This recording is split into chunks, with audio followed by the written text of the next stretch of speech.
Hi friends, today recipe barley Chhaava. ముందుగా మనం బార్లీని తీసుకొని 2 to 3 మినిట్స్ పాటు మనం లో ఫ్లేమ్లో పెట్టేసుకొని ఫ్రై చేసుకోవాలి. ఇప్పుడు ఫ్రై అయిన తర్వాత ప్లేట్లో తీసుకొని చల్లారి పెట్టుకోవాలి. ఈలోపు ఒక గిన్నె తీసుకొని అందులోకి 1 టేబుల్ స్పూన్ వరకు సబ్జా గింజలు వేసుకొని వాటర్ పోసేసుకొని మనం పక్కన పెట్టుకోవాలి.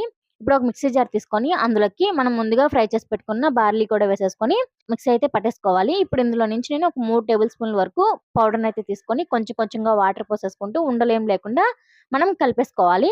ఇప్పుడు స్టవ్ మీద పాన్ పెట్టేసుకొని అందులోకి నేను చూపిస్తున్న గ్లాస్ తోటి 3 గ్లాసుల వరకు నేను వాటర్ అయితే తీసేసుకున్నాను.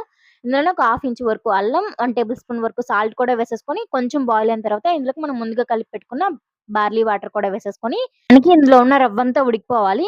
ఇలా ఉడికిపోయిన తర్వాత స్టవ్ ఆఫ్ చేసుకొని ఒక గిన్నెలోకి అయితే ట్రాన్స్ఫర్ చేసుకొని చల్లారి పెట్టుకోవాలి. నానబెట్టుకున్న సబ్జా గింజలు వేసుకోవాలి. అలాగే 4, 5 పుదీనా లేదంటే కరివేపాకైనా వేసుకోవాలి. 1 cup butter milk, 1 table spoon నిమ్మరసం కూడా వేసేసుకొని మొత్తం అంతా కలిసిపోయేలా కలుపుకొని మనం సర్వ్ చేసుకున్నామంటే మనకి బార్లీ జ్యూస్ అయితే రెడీ అయిపోయింది.